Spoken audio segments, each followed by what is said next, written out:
ઓમ સ્વામિનારાયણાય નમઃ. સ્વામિનારાયણ રે સ્વામીએ વાત કરી છે. આજ તો મહારાજ કહે સૌને ભીડામાં લેવા છે ને સૌને એકાંતિ કરવા છે ને વાસના હશે તો સૂર્યના લોકમાં થઈને બાળીને લઈ જાશું. સ્વામિનારાયણ હરે સ્વામીએ વાત કરી છે. ઉપાસના દ્રઢ હોય ને ધન સ્ત્રીમાં લેવાઈ જાય તે અલ્પ દોષ કહેવાય. ત્યારે હરિશંકરભાઈએ પૂછ્યું છે, લોકમાં તો જે ન લેવાતો હોય તેનું સારું દેખાય. ત્યારે સ્વામી બોલ્યા છે, લોકનું શું કામ છે, મૂળ તપાસો ને. સ્વામિનારાયણ હરે સ્વામીએ વાત કરી છે. મોટાનું સેવન 1 વર્ષ કર્યું હોય તો પણ તેની મોટા ખબર લીએ છે. જેમ આરુણી ઉપમન્યુ કૂવામાં પડી ગયા હતા ત્યારે તેના ગુરુ ખોળતા ખોળતા ત્યાં ગયા તેમ. સ્વામિનારાયણ હરે સ્વામીએ વાત કરી છે. ભગવાનને રોટલા દેવા હશે તો આકાશમાંથી દેશે, નહીં દેવા હોય તો ઘરમાંથી પણ બળી જશે. સ્વામિનારાયણ હરે સ્વામીએ વાત કરી છે. નામી વિના નામથી કામ સરતું નથી. નામ તે ફૂલ છે ને નામી તે ફળ છે. સ્વામિનારાયણ હરે સ્વામીએ વાત કરી છે. મોટા સાધુના સમાગમથી વિષય ટળી ગયા છે તો પણ નથી ટળ્યા જેવું જણાય છે. તેનું કારણ એ છે જે તરવારમાં મર્યા લાગ્યા હોય તો સરાણે ચડાવેથી મટી જાય, પણ બહુ કાટ લાગીને માઈ સાર પડી ગયા હોય તો મટે નહીં. તે ક્યારે મટે તો તેને ગાળીને ફરી તરવાર કરે ત્યારે મટે. તેમ આ જીવમાં વિષયના સાર પડી ગયા છે. તે દેહ મૂકીને બ્રહ્મરૂપ થશે એટલે ટળી જશે. સ્વામિનારાયણ હરે સ્વામીએ વાત કરી છે. ભગવાનનું તથા આ સાધુનું જેને જ્ઞાન થયું છે તેને કાંઈ કરવું રહ્યું નથી. તે તો અહીં છે તો પણ અક્ષરધામમાં જ બેઠો છે. માટે 5 માળા વધુ ઓછી ફરશે તેની ચિંતા નથી. તે તો સામર્થ્ય પ્રમાણે વર્તવું. પણ ભગવાન ને આ સાધુ બેને જીવમાં રાખવા ને આપણે સાધનને બળે મોટાઈ નથી પણ ઉપાસનાના બળથી મોટાઈ છે. સ્વામિનારાયણ હરે સ્વામીએ વાત કરી છે. મહારાજ છતાં રૂપિયાના નામા નીકળ્યા હતા. હાલ બધા અહીં ચોખ્ખી રીતે વર્તો છો તે કોના પ્રતાપથી? ને પછવાડેથી આવું ને આવું રહેશે તો પણ ફેર પડશે ખરો. સ્વામિનારાયણ હરે સ્વામીએ વાત કરી છે. મહારાજે વરતાલમાં સર્વે હરિજન આગળ સભામાં કહ્યું છે, આ ચરણારવિંદની વૈરાટ પુરુષે 50 વર્ષ ને 1.5 પહોર દિવસ સુધી સ્તુતિ કરી ત્યારે આ બ્રહ્માંડમાં પધાર્યા છે. એવી ઘણી વાતો કરી. તે ત્યાંના હોય તે જાણે પણ બીજા ન જાણે. સ્વામિનારાયણ હરે સ્વામીએ વાત કરી છે. એક સમયે ગઢડામાં બ્રહ્માનંદ સ્વામી દેશમાંથી ફરીને આવ્યા ત્યારે તેને શ્રીજી મહારાજે પૂછ્યું છે, દેશમાં સત્સંગ કેવો થયો છે? ત્યારે બ્રહ્માનંદ સ્વામીએ કહ્યું છે, મહારાજ સત્સંગ તો બહુ થયો છે. ત્યારે શ્રીજી મહારાજે કહ્યું છે, તમે સત્સંગી કેવા થયા છો? ત્યારે બ્રહ્માનંદ સ્વામીએ કહ્યું, અમે તો તમારા ખરેખરા સત્સંગી થયા છીએ. ત્યારે શ્રીજી મહારાજ બોલ્યા છે, તમે તો હજી ગુણબુદ્ધિવાળા સત્સંગી થયા છો ને જો ખરેખરા સત્સંગી થયા હો તો કહો જે અમે ક્યાં હતા ને ત્યાં અમો શું કરતા તે વાત કહો. ત્યારે બ્રહ્માનંદ સ્વામીએ કહ્યું છે, હે મહારાજ એવા સત્સંગી તો અમે નથી થયા. ત્યારે શ્રીજી મહારાજ બોલ્યા છે, એવા ખરેખરા સત્સંગી તો પર્વતભાઈ તથા ગોરધનભાઈ આદિ હરિભક્ત છે. તે તો અમારી મૂર્તિને 3 અવસ્થામાં દેખે છે. પછી મુક્તાનંદ સ્વામી બોલ્યા છે, હે મહારાજ એવા સત્સંગી કેમ થવાય? પછી શ્રીજી મહારાજે કહ્યું છે, જો માયિક ભાવને ટાળીને અક્ષરરૂપ પોતાના આત્માને માનીને મારી મૂર્તિનું ચિંતન કરો તો એવા સત્સંગી થવાય. ત્યારે બ્રહ્માનંદ સ્વામીએ કહ્યું છે, હે મહારાજ કૃપા કરો તો એવા સત્સંગી થવાય. ત્યારે શ્રીજી મહારાજ બોલ્યા છે, જુઓ ને આ બ્રહ્માંડ છે તે પણ અક્ષરને વિશે અણુ જેટલું જણાય છે. માટે બ્રહ્માંડ તે અક્ષરની આગળ ગણતીમાં નથી. એવા અનંત બ્રહ્માંડ તે જેના એક રોમના છિદ્રને વિશે ઉડતા ફરે છે એવું મહત્પણું અક્ષરને વિશે છે ને હું તો એ થકી પર છું ને એવા જે અમે તે અક્ષરધામમાંથી અહીં આવ્યા તે વચ્ચે પ્રકૃતિ પુરુષના લોકમાં ન રહ્યા તથા પ્રધાન પુરુષના લોકમાં ન રહ્યા તથા અનંત ધામ તથા અનંત બીજા સ્થાનક તેમાં ક્યાંય ન રહ્યા ને અમારી આગળ આ બ્રહ્માંડને વિશે જે જીવ તે શી ગણતીમાં છે, કાંઈ ગણતીમાં નથી. એવા જે અમે તે કૃપા કરીને તમારી ભેગા આવીને રહ્યા છીએ ને તમારી આગળ વાત કરીએ છીએ ને ભાઈ બંધાઈ કરીએ છીએ તથા નિત્ય દર્શન દઈએ છીએ તથા જમાડીએ છીએ તથા નામ લઈને બોલાવીએ છીએ ઇત્યાદિક અનેક પ્રકારે કરીને તમારી સાથે પ્રીતિ કરીએ છીએ તથા ઓળખાણ કરીએ છીએ ને વળી કાંઈ આડું અવળું કરતા હશો તેનું પણ સંબંધીની પેઠે સહન કરતા હશું તો પણ કહો છો જે કૃપા કરો, પણ હવે તે કેટલી કૃપા કરીએ? ત્યારે બ્રહ્માનંદ સ્વામી બોલ્યા જે હે મહારાજ, તમે કૃપા તો બહુ કરી છે પણ અમારે માયાનું આવરણ તેણે કરીને સમજાય નહીં. ત્યારે શ્રીજી મહારાજ બેઠા હતા તે ઊભા થઈને પછેડી ઓઢી હતી તે હેઠે મૂકીને બોલ્યા જે હવે માયાનું આવરણ કાંઈ છે, કરો દર્શન. ત્યારે બ્રહ્માનંદ સ્વામીએ કહ્યું જે આવી કૃપા તો અમે નહોતા સમજ્યા. એવી રીતે શ્રીજી મહારાજે પોતાના મહિમાની બહુ વાત કરી. સ્વામિનારાયણ હરે વચનામૃત અમદાવાદ પ્રકરણનું વધારાનું 6. સ્વામિનારાયણ હરે સંવત 1882ના ફાગણવદી 6ને દિવસ સ્વામી શ્રી સહજાનંદજી મહારાજ શ્રી અમદાવાદ મધ્યે શ્રી નરનારાયણના મંદિરને સન્મુખ વેદિકા ઉપર ગાદી તકીએ યુક્ત જે ઢોલિયો તે ઉપર વિરાજમાન હતા ને સર્વે શ્વેત વસ્ત્ર ધારણ કર્યા હતા ને કોટને વિશે ગુલાબના હાર પહેર્યા હતા ને પાગને વિશે બેઉ કોરે ચમેલીના પુષ્પના તોરા ઝૂકી રહ્યા હતા ને બેઉ કાન ઉપર ગુલાબના ગુચ્છ વિરાજમાન હતા ને ગુલાબનો મોટો ગુચ્છ હસ્તકમળમાં લઈને મુખારવિંદ ઉપર ફેરવતા હતા ને પોતાના મુખારવિંદની આગળ મુનિ તથા દેશ દેશના હરિભક્તની સભા ભરાઈને બેઠી હતી. પછી સંધ્યા આરતી થઈ રહી તે કેડે કુબેરસિંહે શ્રીજી મહારાજ પ્રત્યે પ્રશ્ન પૂછ્યો જે હે મહારાજ, જે પુરુષને ભગવાનનો નિશ્ચય પોતાના હૃદયમાં યથાર્થ થયો હોય તે નિશ્ચય ક્યારેય ન ડગે તે ઉપાય કહો.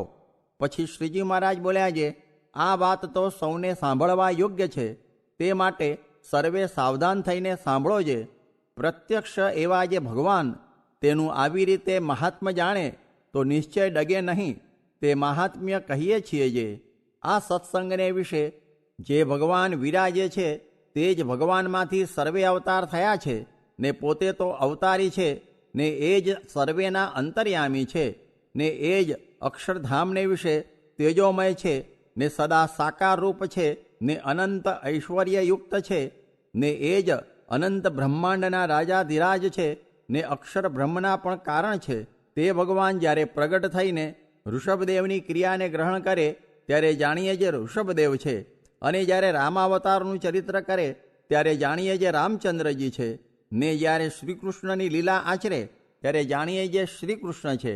એ જ પ્રકારે જે અવતારની ક્રિયા જાણ્યામાં આવે ત્યારે એમ સમજવું જે મોરે ભગવાનના જેટલા અવતાર થયા છે તે સર્વે આમાંથી થયા છે ને એ જ ભગવાન સર્વ અવતારના કારણ છે.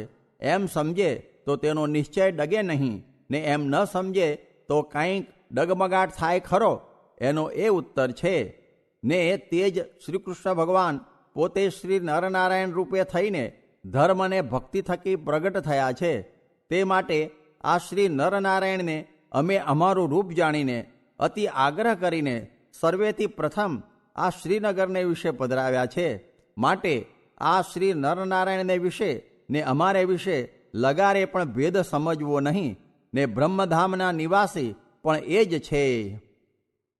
એવી રીતના શ્રીજી મહારાજના વચન સાંભળીને વળી કુબેરસિંહે પૂછ્યું છે હે મહારાજ, તે બ્રહ્મપુર કેવું છે તેનું રૂપ કહો ને તેને વિશે જે ભગવાનના ભક્ત છે તેનું રૂપ કહો.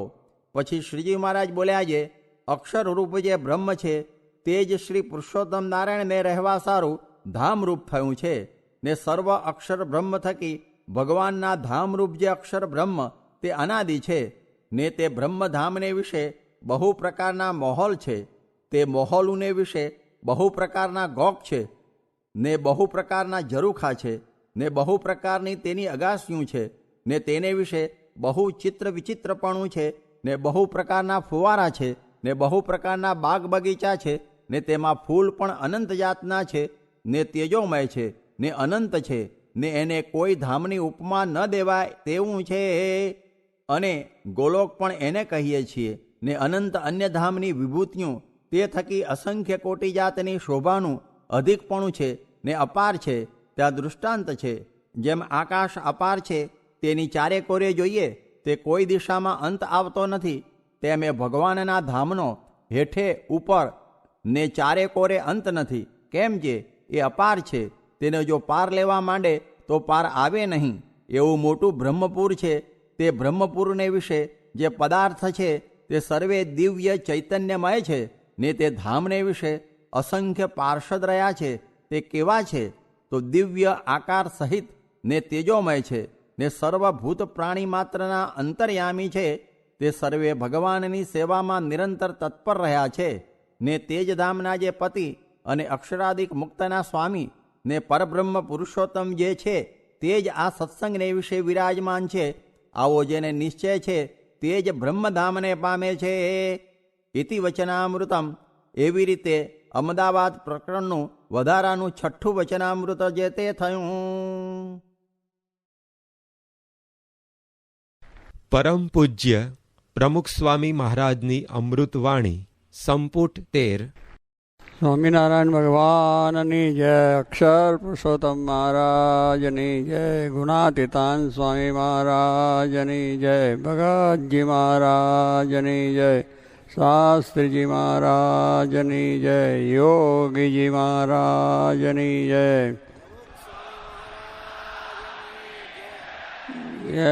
શતાબ્દી મહોત્સવની જય જય જય જય.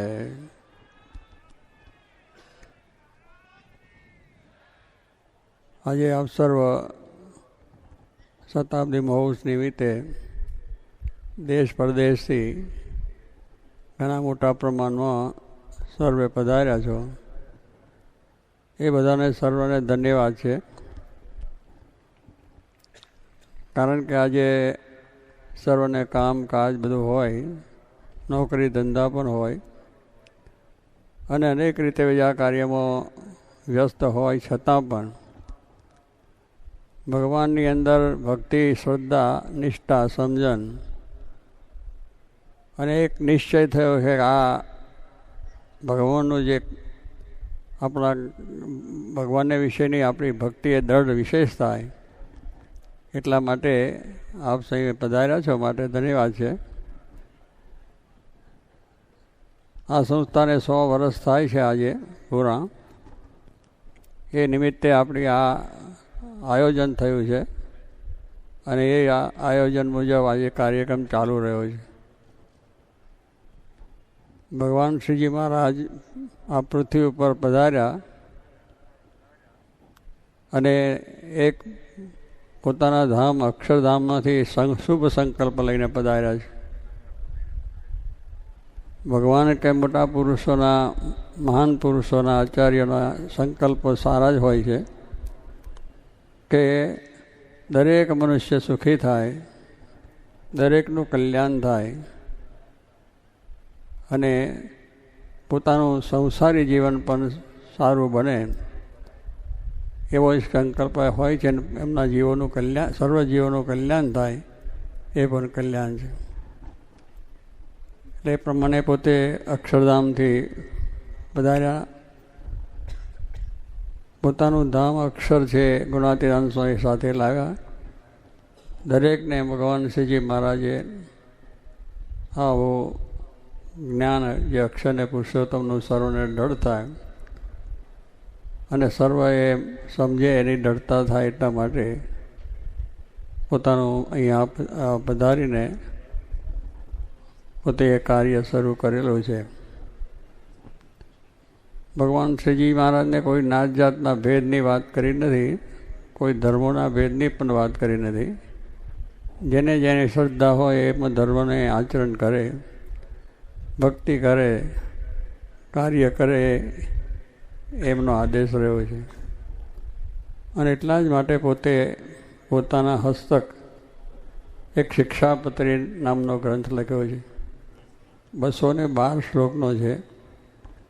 એ 212 શ્લોકની અંદર એમને પોતે હાથે આખા એ નિયમો છે, એ 212 નિયમો પોતે આપેલા છે.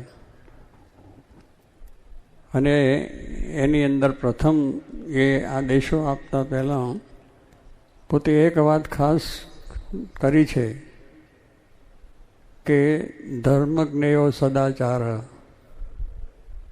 કે જે આગળ જે શાસ્ત્રો થઈ ગયા છે, શ્રુતિ સ્મૃતિ આદિ બધા ગ્રંથો, ભાગવત, રામાયણ, મહાભારત, બધા બ્રહ્મસૂત્રો, એવા જે આપણા શાસ્ત્રો છે એની અંદર જે કંઈ વાત છે એ વાતને અનુસાર શ્રીજી મહારાજે પોતે આ વાત લખી છે કે ધર્મજ્ઞેયો સદાચાર. સદાચાર એ ધર્મ છે.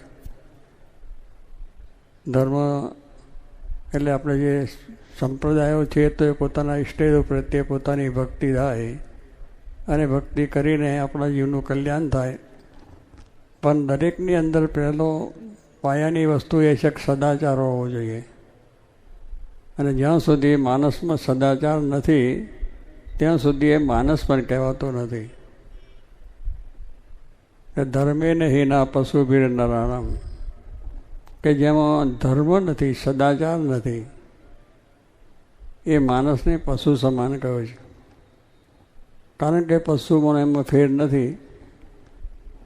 પશુ જેવું આપણે જો જીવન જીવતા હોય તો પછી પશુ જ કહેવાઈએ. એટલે જેમ પશુને ખાવા જોઈએ, મનુષ્યને ખાવા જોઈએ છે તો પશુઓને પણ ખાવા જોઈએ છે અને ખાય છે ઘાસચારો બીજું. મનુષ્ય જેમ નિંદ્રા લે છે એમ એ પશુ પણ પોતાની રીતે બહાર રસ્તા ઉપર બધું નિંદ્રા લેતા હશે. મનુષ્ય છે જેમ પોતે કાર્ય કરે છે એમ જીવે છે, એટલે એ પ્રમાણે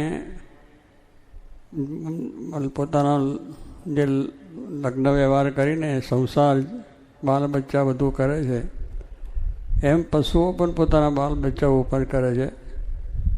મનુષ્ય જેમ બાલ બચ્ચાનો ઉછેર કરે છે એમ એ પણ બાલ બચ્ચાનો ઉછેર કરે છે. એ રસ્તા ઉપર કરતા છે.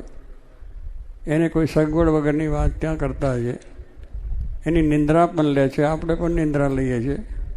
એ નિંદ્રા રસ્તા ઉપર બધે લેતા હોય. મનુષ્ય છે પોતાના પલંગ હારા મકાનની અંદર સારી રીતે લેતા છે. પણ આ બધી ક્રિયામાં કોઈ ફેર નથી. ખાવું, પીવું, ઊંઘવું, સૂવું, બહુ બધું જે વિચાર કરે એ મનુષ્ય કરે છે ને આપણે કરીએ. જો આપણે મનુષ્ય જન્મ જે ભગવાને આપ્યો છે અનુભવ, દુર્લભો માણસો દેહો દેહી નામ ક્ષણ ભગુરો જે કહ્યું છે કે દુર્લભમાં દુર્લભ કોઈ વસ્તુ હોય તો મનુષ્ય દેહ છે. કારણ કે એવો દેહ છે ભગવાને દયા કરીને, તો એનાથી આપણે સારા શુભ કાર્યો કરી શકીએ અને સારી રીતનું કાર્ય થાય ને આપણા આત્માનું કલ્યાણ થાય. તો એ પ્રમાણે મનુષ્યને પશુમાં ફેર રહેતો નથી.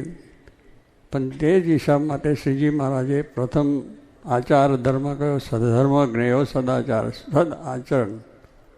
આગળ સદ વસ્તુ મૂકી છે કે સદ એટલે સારું આચરણ, સત્ય આચરણ, બીજાને દુઃખરૂપ નહીં, ક્લેશરૂપ નહીં, કોઈને હેરાન ગતિ નહીં. એ માણસો જીવન જીવે, પશુઓ પણ જીવન જીવે અને આપણે પણ જીવન જીવીએ. એકબીજાના પ્રત્યેનો જે પ્રેમ ભાવ છે, એકબીજાના પ્રત્યેનો જે સ્નેહ છે અને એકબીજાને મદદરૂપ થવું એ આ મનુષ્ય કલ્યાણ છે. અને સાથે સાથે ભગવાનની જે ભક્તિ છે, ભગવાનનો જે મહિમા છે એ સમજીને એ મનુષ્યને ભગવાનની આજ્ઞાને આદેશોનું જે પાલન કરવાનું હોય એ નિયમ વગરનું જીવન એ કોઈ સાર્થક નથી.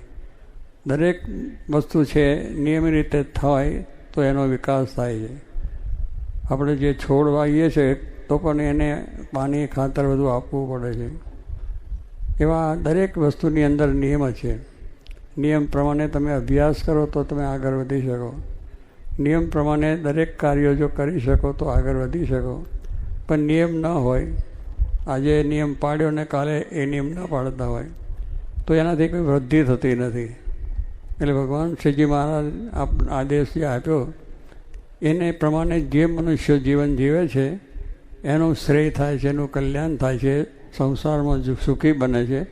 અને અત્યારે આપણે બધા જે યુવકોએ આપણી સમક્ષ રજૂઆત કરી એમને આપણે જોયું કે એમના જીવનની અંદર એ સદાચારનું પાલન, ભગવાનમાં શ્રદ્ધા અને એવા સાચા પુરુષનો સમાગમ. કારણ કે એવા પુરુષનો જો સમાગમ ન હોય તો આપણને આ વસ્તુ સાચી સમજાતી નથી કે આપણા શા માટે પૃથ્વીમાં આવ્યા છે, શું કરવા આવ્યા છે. એ બધું ત્યારે સમજાય છે કે આ પ્રમાણે એવા સાચા પુરુષ જે એ સાચું જીવન જીવી રહ્યા છે એવા મહાન પુરુષો આપણા ભારતમાં થઈ ગયા છે, એવા મહાન આચાર્યો થઈ ગયા છે, અવતારો પણ આપણે આવ્યા છે. અને એ જ પ્રમાણે શ્રીજી મહારાજ આવીને પણ આપણને આ વાત સમજાવી છે. તો એ માર્ગે જેટલા ચાલીશું એટલું સુખ શાંતિ થશે. તો એ માટે ભગવાન શ્રીજી મહારાજની એક શિક્ષાપત્રી એ બહુ જ અમૂલ્ય છે. અને એ માર્ગે આપણે ચાલવા માટે એનો અભ્યાસ એટલે દરરોજ વાંચન, ભગવાન શ્રીજી મહારાજે આજ્ઞા કરી છે આ શિક્ષાપત્રી છે એનું નિરંતર વાંચન કરજો. તો નિરંતર નિયમ પ્રમાણે વાંચન ન કરીએ તો વસ્તુ પણ વધે નહીં. કોઈ પણ વસ્તુ છે એ નિયમ પ્રમાણે છે, નિયમથી વધારે પડતું ઓછું થાય તો એનો વિકાસ નથી થતો. એમ આપણને શાસ્ત્રોની જ મર્યાદાઓ છે, શાસ્ત્રોની જે વાત છે, ભગવાનનો જે મહિમા છે, સત્પુરુષોનો મહિમા છે, એ આપણે જો સમજીને ભલે વ્યવહાર તો કરવાનો છે, વ્યવહાર કરવાની કોઈ શાસ્ત્રો ધર્મોએ ના નથી પાડી. ધંધો કરો, રોજગાર કરો, કોઈ પણ વ્યવસાય તમે કરો એને માટે કોઈ શાસ્ત્રો ના નથી કહેતા. મનુષ્ય દેહ મળ્યો છે એનાથી તમે તમારા આત્માનું અને કુટુંબનું જે પરિવારનું ભરણ પોષણ કરવાનું જે કરો. પણ એની અંદર આ જે શાસ્ત્રોની વાત છે, ભગવાનની અંદરની શ્રદ્ધા અને આસ્થાની વાત છે, એની દ્રઢતા રાખો પૂરેપૂરી અને એ પ્રમાણે જીવન વર્તો તો સારી રીતે તમારો વિકાસ થશે અને સુખિયા થવાશે. તો એ પ્રમાણે મનુષ્યો જે વર્ત્યા છે અને એ રીતે વર્ત્યા છે તો આજે અહીંયા આપણે જોયા બધા યુવકોની વાતો, કેટલા બધા આગળ વધ્યા અને કેટલું બધું સુખ, કેટલાને સત્સંગ તરફ, કેટલાને વ્યસનો મુકાયા. હમણાં આ જેઠવા જે છેલ્લા આવ્યા, હવે એની વાત આપણે સાંભળીએ તો કેટલીક નાનપણથી જ બાળમંડળમાં આવતા.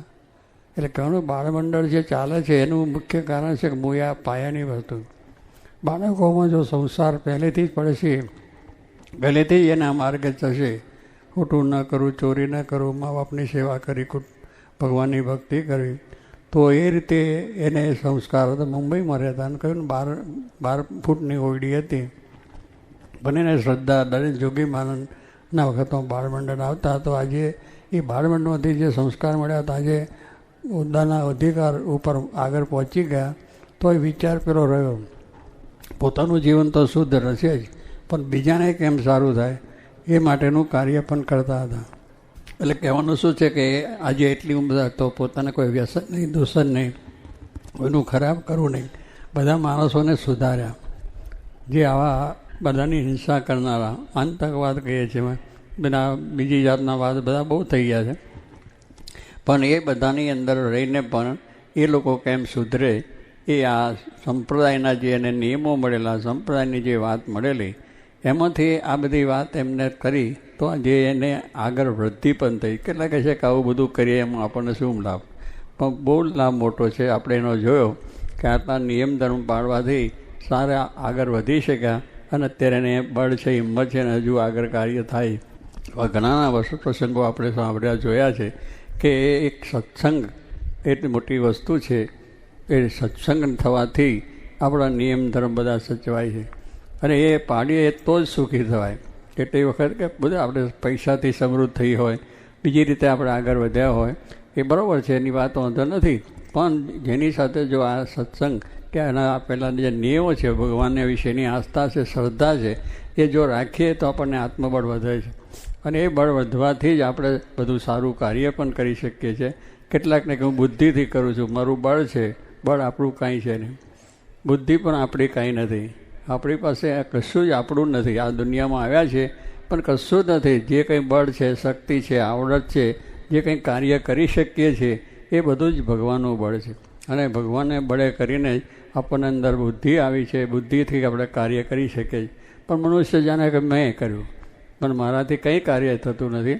મહારાજ ભગવાનનો પ્રવેશ છે અંદર છે, તો એની પ્રેરણાથી બધું થઈ શકે છે. તો કહેવાનું શું એમ ગીતામાં કહ્યું અર્જુનને પોતાના બાહુબળથી લડવાની વાતને, અને નિરાશ થયો ત્યારે ભગવાને સીધે કહ્યું પોતાનું બળ આપ્યું અને એ પ્રમાણે એને કહ્યું તું હું કહ્યું એમ કર તો આ તારું કલ્યાણ થશે. બાકી તો પ્રશ્નો કર્યા કર, વાતો મારે પૂછ્યા કર ને હું તને ઉત્તર આપું એથી નહીં થાય. પણ હું મારા થકી જ તારું કાર્ય થાય છે, મારું શરણ ગ્રહ, હું કહ્યું એમ કર તો કાર્ય થયું. ગીતાનો આપણે સાંભળ્યું છે, જાણો છો. તો કહેવાનું શું છે, એમ ભગવાનનો આશરો હોય અને ભગવાને આપેલા નિયમો હોય, સત્પુરુષોનો આપણને આદેશ હોય, એ પ્રમાણે જો વર્તીએ તો જ આપણા જીવનમાં આગળ વધી શકાય છે અને આ લોકોને પરલોકની અંદર આપણી પ્રાપ્તિ થાય છે. તો એ આ દોષ આપણે કરીએ તો વાંધો નથી. તો આવા મનુષ્ય દેહ મળ્યા પછી આપણે આ બધું કરીએ એની સાથે આપણો ધ્યેય ભૂલવો ન જોઈએ કે આપણું ધ્યેય એક જ છે કે આ દેહ કરીને એવું જ કાર્ય કરવું છે કે જે ભગવાનની પ્રસન્નતા થાય અને હું મારા આત્માનું કલ્યાણ કરી શકું. એ આપણો ધ્યેય છે. એટલે મનુષ્ય સાથે મળ્યો એમાં ધ્યેય જે નક્કી હોય, કોઈ પણ કાર્ય માણસ કરે તો એનો ધ્યેય હોય કે મારે વેપારમાં આગળ વધવું છે, મારે આગળ બીજા કાર્યો સાયન્ટિસ્ટ થવું છે. તો એ ધ્યેય હોય તો એ માણસ આગળ, એમાં સુખ આવે, દુઃખ આવે, મુશ્કેલીઓ આવે, બધું આવે છે. પણ છતાં એ માણસ એ મુશ્કેલીઓ વેઠીને, પણ એ મુશ્કેલીની સાથે ભગવાનનું બળ હોવું જોઈએ. ભગવાનનું બળ હોય તો ના હોય તો કશું જ થઈ શકે નહીં. એમ કહેવાનું શું છે કે મારી મરજી વિના કાંઈ પણ થતું નથી, એમ ભગવાનને આપણા બધા સંતો શાસ્ત્રોમાં આશ્વસ છે. તો એમનું જ બળ જો લઈને કરીએ છીએ તો બધું થાય છે.